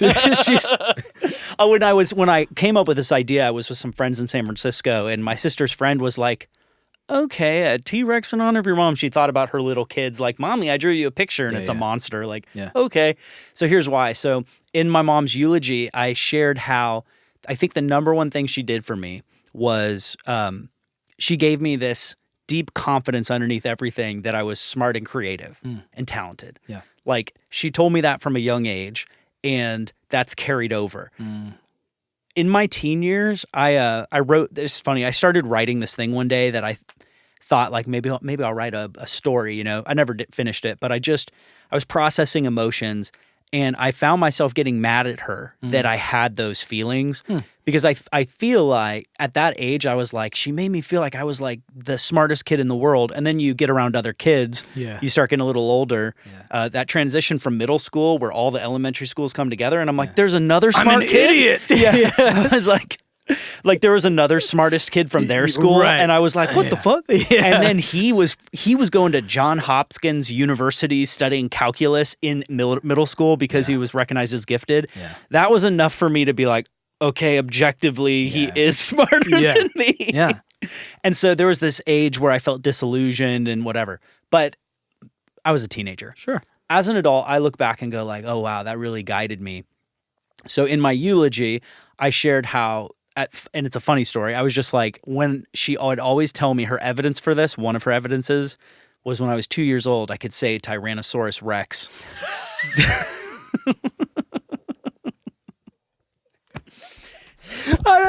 He's a genius. And isn't that like every mom? They're like, my kid's so advanced. Yeah. You know, that was her thing that she would say, right? Yeah. And so I got the T-Rex as a reminder of like what she gave to me. That's awesome. But it's that kind of a self-delusional confidence that you need to wrestle with, because obviously, you know who I feel bad for, Mark, is people who have that and then they win the lottery, like from a young age. Like I think of Bieber, although not saying shit about him, I don't know, good, bad, otherwise. Sure. But just somebody who hits the lottery and becomes famous from a young age, and there's lots of examples where somebody, when you're a little kid, your mom's like, oh my God, you're amazing. And then the whole world's like, yes, you are amazing. And here's so much money. I'm like, oh, that's going to be a rougher disillusionment process, because you're going to have to wrestle with that at some point in time. Yeah. And you have to maintain it somehow because it becomes a business. So if you're a, teenage star or even just a young celebrity, especially now you got social media too, and that somehow makes you a celebrity. Now you have a business that you also have to maintain for the rest of your life and grow and stay relevant in a world of all these other ways to be the next big thing tomorrow. Yeah. You say something provocative on social media and you're the next big thing tomorrow. Right. And you have to change in the public eye, and I think that's got to be so hard. Like a Bieber, a Michael Jackson, that has to grow up in the public eye, face all that scrutiny. And if at some age you have to rectify, like, oh, I had these ideas as a child, but now I'm a man, I got to think a little different. In his case, you have a reportedly abusive father, right? All your different demons that you have as a kid, like you're gonna have. It's funny. Everybody's like, kids are so resilient, and I don't have kids, so I'm just gonna trust them. Right. Kids are so resilient. I felt resilient as a kid. In fact, like I remember when my parents got divorced, all the different things that happened in my life. When you're a kid, you're kind of like, oh, this is sad, but I'm fine. I'm gonna go to school tomorrow and see my friends. And everyone's like, you're so resilient. Right. Bitch, you're going to deal with that when you're 25 to 35. You're going to face those things. It's just like it gets stored away. Right. So you're going to face it or you're not. Yeah. And if you're not, obviously there's a lot of suboptimum outcomes that come from that. Yep. But I couldn't imagine having the public eye on me as I'm trying to figure out who I'm going to be. Right. Rough. Right. But anyway, back to the dinosaur. That's also why I think school is so important. I'm not even saying school. I think those relationships when you are young are so important. Meeting other humans. Getting into arguments with these other humans that are your same age and like fighting over relationships and this and that. That's the important part. If you're sheltered and you're like, well, we want to contain this, when you hit the world, you're like, wait, it's like when that first moment when you realize there was another smart kid. There's another smart kid? I'm not the only one. He can say Tyrannosaurus Rex. Yeah, damn. Crazy. Yeah, I mean, this is a tangent, but I'm in a group chat. Other Tyrannosaurus with a Rex bunch of sayers. Yeah, we're super smart kids. We're a silent but growing majority. But I'm in a political group chat with some friends, and all of us started in the same place and time, but it's 15 years down the road, and now we have the spectrum from pretty right to pretty left, and everybody in between. That group chat, it keeps me humble, and it keeps me from going to Instagram and sharing my opinion, because there's days where you have an opinion and it feels so self-evidently true. Yep. You're like, I know I'm right about this. Yep. I got to go out there and share this with people. Right. Why are they seeing it wrong? Yeah. So I'll go just text my group chat of 12 dudes who know me very well.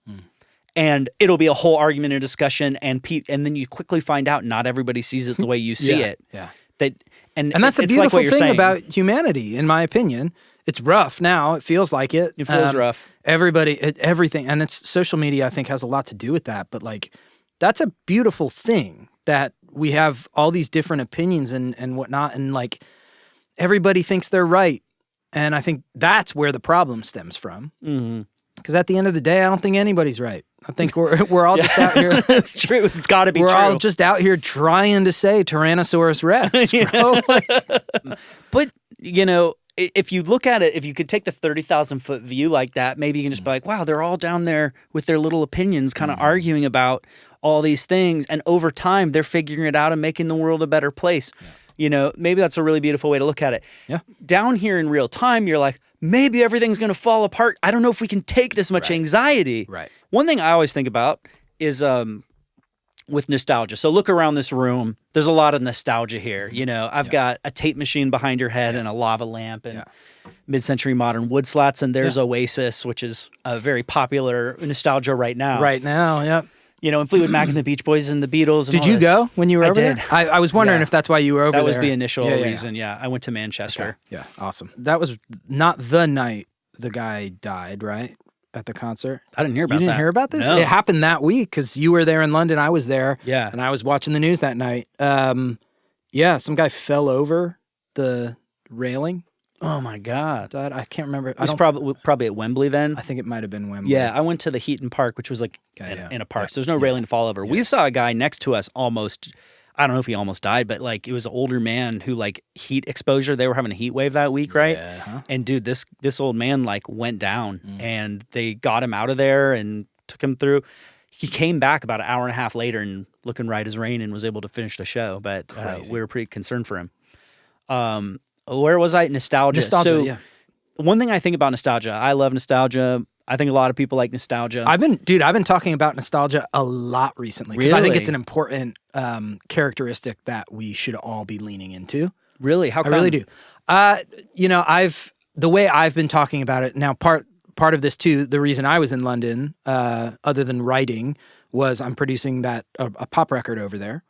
For say the artist name again. Flo Gallup. Flo Gallup. She's awesome. Go check her out.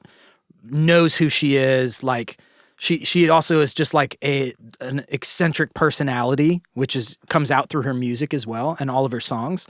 But we're really leaning in. When she first sent me songs, I listened. I was like, man, all these melodies in your demos and the way you're delivering these are like really bringing me back to like 90s, 2000s music. Like fun.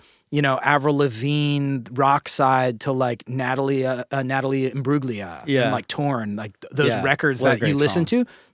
You hear that and you're like, I'm at the mall in high school, right? Like, but I felt that feeling when that song was out. Yeah. Like when that song was on the radio, and it was like, it was creating a moment in time. like I could feel it back then. So we've been leaning into that on that record. It's very 90s, 2000s. It's so much fun. It's been really fun to like chase those sounds, like those drum sounds. Yeah. And like, is it in a more alternative direction or more pop direction? More alternative. Dude, such a good time for alternative female artists. Yep. And that's very much who she is. If you go look her up, like this is very much who Flo is. And we've just hit it off. And I've been over there. Are you talking about Alanis? What's that? Alanis Morissette. So, you know, that all of those influences really kind of made that record. So but I was talking about nostalgia even before Flo and I started that record.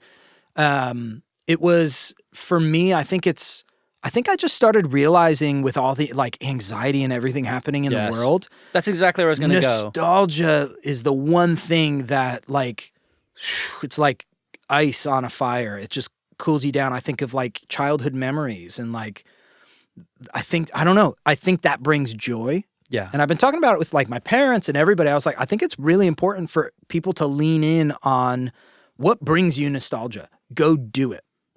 Go to those places. Did you go to like a beach or Disney World or whatever they are? Go to those places and relive that feeling. You're never too old. And I don't know. I think it's really healthy. And I think it gets overlooked how important nostalgia is in mental health. Wow. Yeah. So in nostalgia, I think about how, you know, if you think about this, let's say the 60s or the 70s or something, okay, you're like, wow, if I could time travel, like I wish I could live in that time. It feels more wholesome, or it feels more safe is maybe just a good overall way to say it. It feels safe. Yeah. You're like, man, everything was like okay and we weren't worried about existential threats. Right. Except they were. Exactly. I was thinking that we were watching House of Guinness on Netflix, which is like the family that started Guinness beer, which I love Guinness, especially when I'm over in London. So I was like, but I hate period pieces. And Shannon was like, you're probably not going to like this as a period piece, but it's about Guinness. I was like, let's give it a shot. And I definitely, like, it took me an episode to get in it, but there was that part of me where it was like, you know, it's in the 1800s, I believe. But bro, if you weren't already in an established relationship, your Hinge profile should say loves beer, hates period pieces. Brilliant. And I'm like, I'm watching it and I was like, man, what it'd be like to be in this period right now. Yeah. Things would just be so much easier. Yeah. It's like, but you could also die from dysentery. Right. Like, yeah. It's just our current existential fears weren't the ones they had. So correct. And what I think to me, what it boils down to is we don't know the future, so the future is scary. Where everybody's worried right now that AI is going to take your job or take your life or take away the fun thing that you like to do or whatever. Yeah. That we're going to have robot overlords. And it's like not impossible. No. And it's like every day you're like, oh, we're already there. Yeah. Like it's coming. All they got to do is put ChatGPT in a Tesla Optimus and release that to the world. Yeah. And it's only a bug away from them becoming overlords. You know what I mean? You're like, 100%. It is funny because how many movies did we make about it? And it's like we did it on purpose. Well, we're definitely not listening. That's for sure. But like you go back and you look at movies and you're like, we predicted the future. Spot on. And like maybe, but at the same time you sit there and you go, okay, maybe does media really, and music as well, does media really influence the future? I think it does. Because I think all of these tech guys, like they're sci-fi nerds. They're kids that watch the movie. They watched, they want that future. Exactly. They're trying to make iRobot, and they're like, huh. Amazing that they can. Like amazing, because it's not obvious that would have been true before microchips. Yeah. Like think about in the 40s, because they had crazy sci-fi, right? And predicted some of these things. Yeah. Like there was a time in history where you would go, I don't even know if this could be done, just like what if it was done? Right. And people figured out how to do that over time. Right. It kind of makes you think about like, well, what kind of messages are we putting into our media? Like maybe we need to predict a better future in some of our movies and not focus so much on the apocalypse. Brilliant. Did you see the movie Tomorrowland? Yes. So I'm sure it's like as film, it's like objectively probably not great. Sure. But the message to me was that message. Right. And I was like, I want the world to see this. Yes. Because they were like, we're 24 hours a day showing the world burning and on fire and everything's going to hell. And I'm like, what? And that does something to people. And I wonder if people were focusing more on a beautiful, bright future and trying to focus our eyes on that and to create that, if you saw that as a possibility, at the very least, you'd feel better today. At the very least. Yeah. I think as humans, we just, whether we like to admit it or not, we can tie this right back to songwriting as well and production. We secretly all love the darkness of like what politics in the world is. It's so much easier to complain about it than like be like, well, this is what we need to do to make a difference. And you look at it and you're like, why does everybody says they hate this, but they love to talk about it. Yeah. It's like, and from a songwriting perspective, it's like, I love a heartbreak ballad that's like sad and depressing way more than I love writing a like, everything's going to be fine pop song. Everything is awesome. You know what I mean? It's like, so we have like this like deep rooted thing where it's like, well, I kind of love the being in my feels. And I think people do that on social media as well, where it's like, why? I hate this, but I love to complain about it. Right. Why? Don't know, but that's what it feels like. I have kind of forced myself off of social media a bit more. I still have it to be able to like post these like things about songs. I want to promote the records that are coming out and artists, which is why I sit in my studio now and talk about the records with some of my artists and like break down productions, which makes my social media look like it's a podcast, which it's not. But at the same time, like that's great. But I just started realizing like I wasn't getting joy at all looking at social media. Even if my feed wasn't that depressing, it was just like always comparison or it was this. So I'm like, I have forced myself a lot more to just like not doom scroll. Right. And I'll just like, if I go on Instagram, I'm going on there to post something. And that's why I said like, even on X now, it's really, the algorithm just thinks I'm a huge Lay Zhang fan. So it's just all videos that I'm like, hey, there's my song again. It was a lot more fun. Cool. Yeah. Which I think at risk of, I might have, when you were on my other podcast, I might have brought up this story. It feels true, but maybe it wasn't. But there was a day 4 or 5 years ago, whatever, that I sat down with Kyle from Matchbox 20 and we wrote a song together. Yeah. And they were a band that for me, I grew up listening to. Yeah. I haven't told him this yet, but I want to have him on this podcast. And when I do, I want to tell him this story. But when I was 10 years old, me and a friend wrote we had a book report and we did our own, a parody song about the book. Yeah. And we did it to the tune of Push by Matchbox 20 because they were like the coolest band for 10-year-olds at the time. Yeah. And anyway, not just 10-year-olds. Yeah. No, only 10-year-olds listen. Fan base of 10-year-olds. Yeah. No, and so anyway, so the way I met him was random, but he came to the studio and we spent 8 hours and wrote a song front to back. Cool. And then he came and sang on the song and tracked guitars and all sorts of stuff. And so for me, it was just a ton of fun. I pretended like I didn't know who Matchbox 20 was while I didn't say I didn't say it, but we were talking about industry stuff and I'm like, oh, cool. I try to treat it like we're talking about, I don't know, I'm looking around for names. These are all famous bands. Yeah. Somebody you don't know. And I'm just like he was anybody else and whatever. But for me, I'm like, this is fucking rad. We're writing a song. The song came out cool. We both loved it. What a fun time. And for me, that day was like a real peak music experience where I'm like, I mean, you write a song with anybody, they don't need to be famous. If you ended the day with a song that you were happy about, that was a fun day of creativity. Yeah. But then it's like a guy that I looked up to. And so I went home and I'm on cloud nine. I'm like, man, what a great day. This was cool. And then I was on Instagram scrolling around, seeing, and I'm sure your feed's probably like this too, from being in music and who you follow and who you pay attention to, your own artists and others. Yeah. It was all my stuff is artist shit. And it was probably a Friday. So it seemed to me like everyone I knew had released a song and I didn't release any songs that day. Yeah. Hadn't maybe for a few weeks. Yeah. And everybody's released a song. So-and-so's playing on a festival, this and this and this. 20, 30 minutes of that, all of a sudden, I'm like, I felt the feeling of like, oh, I'm not really doing enough in music. Like, God, everybody's doing better than me. This all sort that of sucks. Feeds. Yep. And I paused. Luckily, that was a day where I'd had this big win, and I paused, and I'm like, wait a minute, this was like one of my coolest days ever. Yes. And today I'm sad that it's not as cool as somebody else's thing. Yeah. I'm like, I think my thing's cooler than playing the whatever Bros Fest in Alabama or something, It is so important. This is back to what we were talking about earlier, like the pinnacle like characteristic, I think, of learning how to be an artist is understanding how to deal with what feels like failure and being able to come out of that and go, no, I won here, right? Like, you got to take those wins and ride those wins, right? And that's why, like, that was the comical part of getting this number one, right? Like, the day that I got the number one, there was nobody there to, like, high five me. Except for what's his name from Philly? Alex. Yeah, Alex, he came down and he understood. You know, Shannon had a dental procedure, so she's like out of it. And I'm like, I'm gonna ride this wave and remember that my song is doing this thing. And I'm trying to keep riding that wave. I did that literally, that same exact thing. I worked with Nickelback this year. It was a Monday. It was ironically April Fool's Day. So I was like, is this really happening?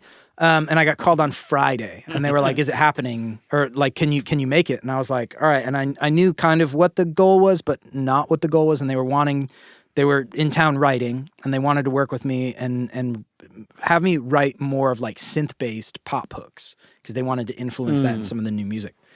And I remember actually, I don't get nervous in a lot of sessions, but this is one where I was like, I don't really know what they're expecting from me. Yeah. It's Nickelback. So I went in just kind of like the New Jersey side of me was just like, all right, put up your walls and be like super uber confident in what you do. And I just went in and their engineer, Chris, who's here in Nashville, great engineer, amazing mix engineer. What's his last name? Do you Baseford. know? Baseford. Okay. Awesome dude. Him and I hit it off, like loved it. But like, it was funny, showed up. He was like, we've got a MIDI keyboard here for you. I brought my laptop and all my sample libraries and was like, I just got my whole litany of sounds to be able to just give them what we're looking for and like have a day of writing where we can just enjoy it and hopefully hit what they're looking for. Which I would feel like a lot of pressure. You're like, Nickelback is here to see what you can do. And right. You're like, yeah. All right. I got 20,000 sounds in my mind. I'm going to try to pick the right ones on the spot. It's such a like unconventional writing session. So I was like, what am I doing here? And then I like show up. I was like, yo, Chris, you got a sustain pedal? Because there's no sustain pedal here. As I'm looking at a sustain pedal down there.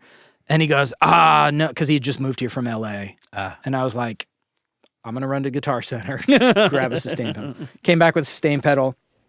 Chad and the guys got there. And Chris and I were already in the middle of like tracking some parts that they already knew they wanted from like the day before. And Chad came in, who's just a hilarious human being in general. Yeah. And I have a very like dry sense of humor, especially the New Jersey side of me. And that immediately came out as soon as I like met him. So we were in the middle of tracking and I'm like just kind of giving them what they're looking for. Like, you know, he's asking for this, and this. And I'm just like trying to get that done. And we spent probably like 40 minutes finishing up this first track as Chad and the rest of the guys just got there.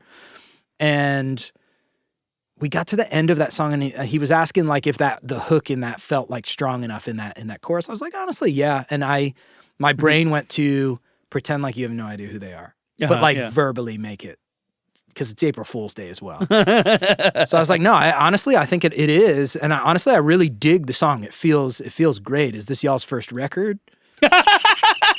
Straight face. And you could tell like, I think Chad thought I was joking at first, for sure. Yeah. And then I was able to just keep straight face, nice. like, no problem. And he goes, no, we've been doing this a long time. And then he goes, you serious? It's like, nah, dude. I listened to you guys in high school. Did you say April Fool's? I didn't even say April Fool's. I didn't hit me that it was April Fool's Day until like hours later. Well, it just ironically inadvertent April Fool's joke. But same thing, right? Like, I was there from like, I think that session went from like 10 a.m. till 8 p.m. And the guys were going back. They were going back out on tour like the next day. So we hit it off. Like, honestly, it was a great hang and like we had a lot of fun. And then I remember leaving there and same situation as like had a couple friends come out with some amazing stuff that week. And like, we're also in this world where everybody posts about everything. And I'm terrible at that. I don't like bragging. I don't like talking about myself. It was hard enough to like post about the Billboard #1. That's something you should let people know about. It, yeah. I'm like, what am I going to do? I'm not going to sit in here and be like, yo, Chad, let's take a picture. I didn't even, nobody know, like my team knows about it. People that I work with obviously know. And I remember I called some friends up. I was like, honestly just had the wildest day. We should just go grab a beer. And like, I kind of want to just like revel in this feeling of that was really fun. Yeah. Not an accomplishment, like, no offense. Like, I'm sure it is an accomplishment.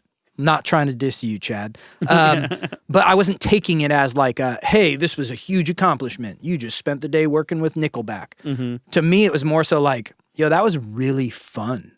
Well, isn't that why we got into it in the beginning? Yes. Is to be like, it would be really fun to do all these fun things with fun people. And like, I would love to like work with these big artists. And And what does that look like, right? This is like, what it looks like. Yeah. And that I think is and dude, don't get me wrong, while we were working all day, there was this like little thing in my head that was like, how do you post about this? Right. And there were so many little parts of me that was like, didn't want to, but was like, man, this is like, you have to for your career. You got to post about it. Never did. Yeah, because it'd be weird in the middle of that to be like, hey, Chad, can we get a selfie? Yeah, and then or even just posting like, just track this on a Nickelback record. That's not why I do it. And I think I started to remember that. And look, at the end of the day, that also probably hurts me in this industry. You know how it is. Because you know people that get things from the thing, dramatizing everything and overposting. Right. Well, I have turning everything into something or make it look like something. It's a fake it to make it industry as well. Yes. And it kills me.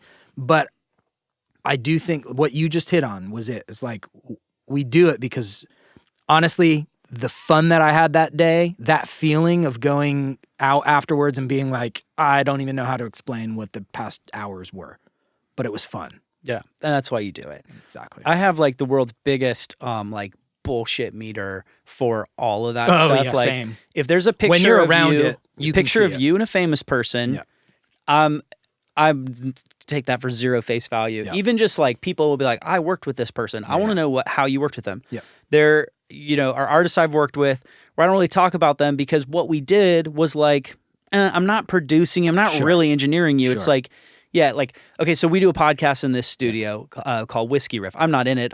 I guess I'm the de facto producer, but really I just camera switch and do mics and stuff like that. I do production for them. They rent the room. Great. They're clients. Yeah. They bring in massive country stars. Yeah.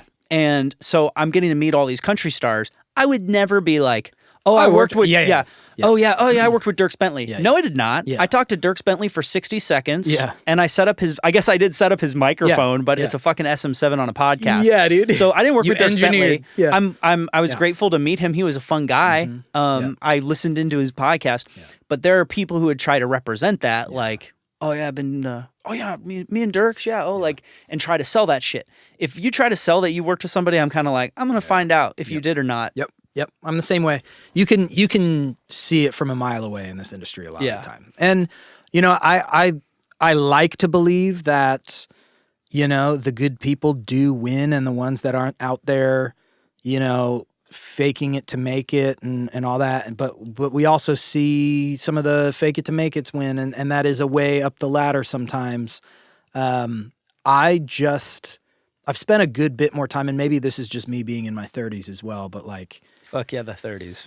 I think for me, it's I'm trying to remind myself of two things. Number one, this is the fun part when it's a struggle a little bit, when you have to like, that Chinese number one feels so much bigger because it's massive, and I didn't know it was coming. I didn't have to fake it to get it there. I didn't have to like it just the song did it. That's so much more, gratifying to me than like, well, I met this guy and then I went and did this for them and then I went and did this and then I was able to like sneak my song in there. Yeah. No, it's not that.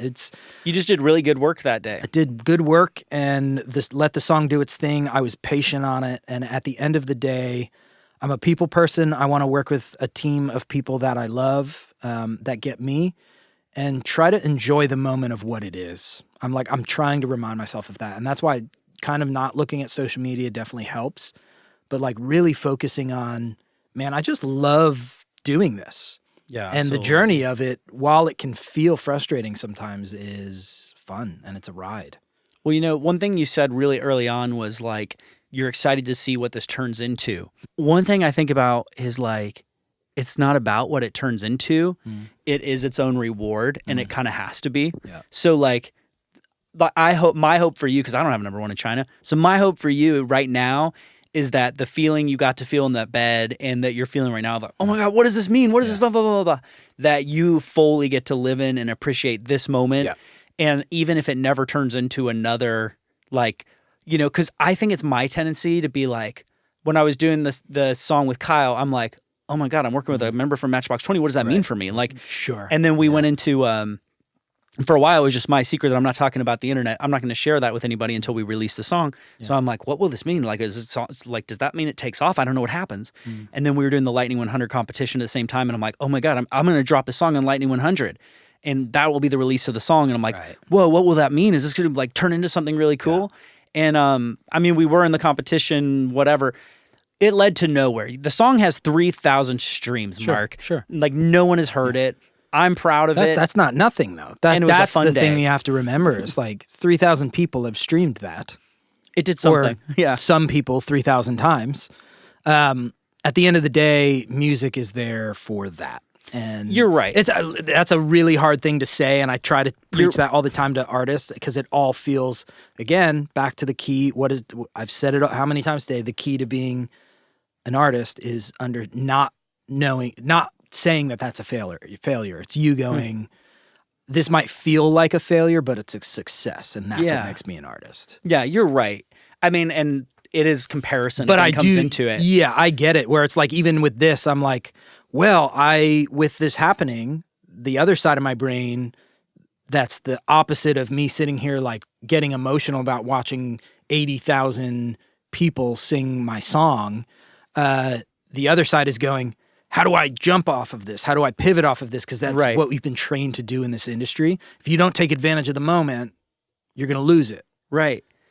And I really it's like, how do you balance that? Right. And that to me would be like the sweet spot is where you're like able to take, I don't know that anyone can do this, but like it would be beautiful if you could take the moment, capitalize on it by getting other rights, not only in China, but globally and whatever, work off of that momentum in your actions. But like if internally, we weren't always just searching for the next thing to be like, okay, now that I got a number one in China, can I get a number one in India? Can I get a number one in Russia? Like, you know, like, because that never ends. Like, how can we go, wow, what a great day I had with Nickelback. What a great day in the bed seeing 80,000 people sing my song. Yeah. And it's like at the end of your life, you're going to go, those were the fucking cool days. Like, it's probably going to be, you'll probably never have a better moment. Yeah. For that song than the moment where you first discovered. It is it's a sobering thought that you have to keep reminding yourself, like, just enjoy this feeling. Back to the nostalgia thing. I think it's the same thing with nostalgia. That feeling is so important. And, I think it's important. You can go find ways to like force yourself to tap into that. It's been golf, honestly, for me, which has been a lot. A lot of people, obviously, post-COVID, golf has gotten, pretty popular, but like, I think it's the fact that it takes 4 hours on a good day, to play 18 holes, and it forces you to stop for that length of time. You're out in the sun, usually with some friends, and you're not doing anything like crazy strenuous, but it's keeping you active. And it's been like a spiritual experience for me because it's forced me to get out of the studio, stop talking or even focusing about music and what's happening. And it forces me to like stop thinking about what's going on in my career and just let me go, I'm going to enjoy the moment right now and think about the wins and what I've been enjoying.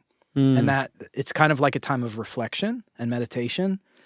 And it has allowed me to, put a little bit more focus on those wins.